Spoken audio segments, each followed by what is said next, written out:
Hello guys, welcome to code warrior Telugu. ఈరోజు మనం discuss చేయబోతున్న ప్రాబ్లం ఏంటంటే make the array beautiful. Okay, అరేని బ్యూటిఫుల్ కింద కన్వర్ట్ చేయమని చెప్పాడు. ఓకే, ఇప్పుడు ఏంటి ఇన్పుట్ అనేది మనకి ఒక అరే అనేది ఇస్తాడు అన్నాడు. ఓకే, అరే అనేది బ్యూటిఫుల్ కింద కన్వర్ట్ చేయమని చెప్పాడు. బ్యూటిఫుల్ అరే ఎలా ఉంటుంది అంటే చూడండి, ఇక్కడ ఎడ్జసెంట్ ఎలిమెంట్స్ ఏవైతే ఉన్నాయో ఆ ఎలిమెంట్స్ అన్నీ సేమ్ సైన్తో ఉండాలి. సైన్ అంటే ఏంటి? పాజిటివ్ నెగిటివ్ అనే సైన్ అనమాట. సేమ్ సైన్ అంటే ఇద్దరు పాజిటివ్ కానీ లేదా రెండు నెగిటివ్ కానీ ఉండాలి. ఓకేనా? అలా కాదు, ఒకవేళ డిఫరెంట్ సైన్తో ఉన్నాయి అనుకో, ఒకటి పాజిటివ్ ఒక నెగిటివ్ ఉన్నాయనుకో, ఆ పేరు అనేది మనం రిమూవ్ చేసి ఇచ్చనమాట. క్లియర్ కదా? ఇంకా థర్డ్ పాయింట్ ఏం చెప్పాడు? రిటర్న్ ది బ్యూటిఫుల్ అరే after performing the above operation. ఈ టైప్ ఆఫ్ అన్ని ఆపరేషన్ పర్ఫామ్ చేశాక బ్యూటిఫుల్ అరే రిటర్న్ చేయమని చెప్పాడు. ఓకే, ఎంటీ అరే కూడా బ్యూటిఫుల్ అరే కింద కన్సిడర్ చేసుకుంటాను అన్నాడు. అలాగే నెంబర్ ఆఫ్ అవుట్కమ్స్ ఉంటాయన్నాడు. మనం అందులో ఏదైనా ప్రింట్ చేసుకోవచ్చు. ఓకే, దీనికి మనం యూజ్ చేసే అప్రోచ్ ఏంటంటే స్టాక్ వాడుతున్నాం డేటా స్ట్రక్చర్ అనేది. Okay, stock. ఇప్పుడు ఒక ఫర్ లూప్ పెట్టుకుందాం. ఫర్ ఎక్స్ ఇన్ అరే, ఒక ఫర్ ఈచ్ లూప్ పెట్టుకొని అన్ని వాల్యూస్ స్టాక్ చేసుకున్నాం. ఇప్పుడు ఒకవేళ స్టాక్లో ఎలాంటి వాల్యూస్ లేవు, సో అలాంటప్పుడు ఏం చేస్తావు? స్టాక్లోనికి అపెండ్ చేసుకో వాల్యూస్ అనేవి. ఓకే, స్టాక్లోనికి వాల్యూ అపెండ్ చేసుకో. వాల్యూ అంటే ఎక్స్ కదా. ఇప్పుడు ఓకే, ఒకవేళ స్టాక్లో వాల్యూ ఉంది, ఇప్పుడు సైన్ చెక్ చేయాలి. సైన్ చెక్ వెయిట్ మెథడ్ కొంచెం name different. Is different sign. దేనికి అంటే స్టాక్లో లాస్ట్ వాల్యూ ఎలా ఇండికేట్ చేస్తామంటే -1 ఇండెక్స్ పొజిషన్తో ఇండికేట్ చేస్తాం. అలాగే ఇంకే వాల్యూ అంటే కరెంట్ వాల్యూ ఏంటి? ఎక్స్ కదా.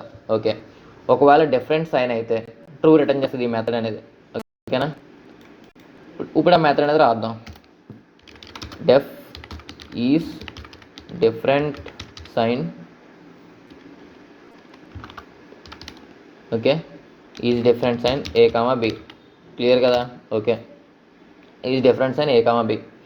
ఇప్పుడు ఒకవేళ రెండు ఎలిమెంట్స్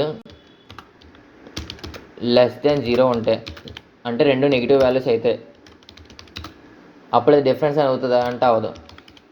అంతేనా? అదేవిధంగా రెండు నాన్ నెగిటివ్ నెంబర్స్ అయితే అప్పుడు కూడా అవ్వదు. అప్పుడు కూడా సేమ్ సైన్ వస్తుంది, సో అవ్వదు. అవి ఎండ్ కాన్కేస్లో ఏంటి? ఆల్టర్నేట్గా ఉన్నట్టే కదా. ఓకే, ఆల్టర్నేట్ కేసులో ట్రూ చేస్తున్నాం, అంటే డిఫరెంట్ సైన్ ఉంటే ట్రూ చేస్తున్నాం. ఇప్పుడు ఎప్పుడైతే డిఫరెంట్ సైన్ ఉందో ఈ సెట్ అండ్ లొకేషన్లో ట్రూ వస్తుంది. ట్రూ అయితే ఈ లోపల కూడా ఎగ్జిక్యూట్ అవుతుంది. క్లియర్ కదా? ఇప్పుడు ఇది డిఫరెంట్ సైన్. ఒకవేళ డిఫరెంట్ సైన్ ఉంటాయి ఏం చేస్తావు? పాప్ చేస్తావు స్టాక్లో లాస్ట్ ఉన్న ఎలిమెంట్. అంతేనా? పాప్ చేస్తావు. అలా కూడా కాదు, సేమ్ సైన్ ఉంది, అప్పుడు ఏం చేస్తావు?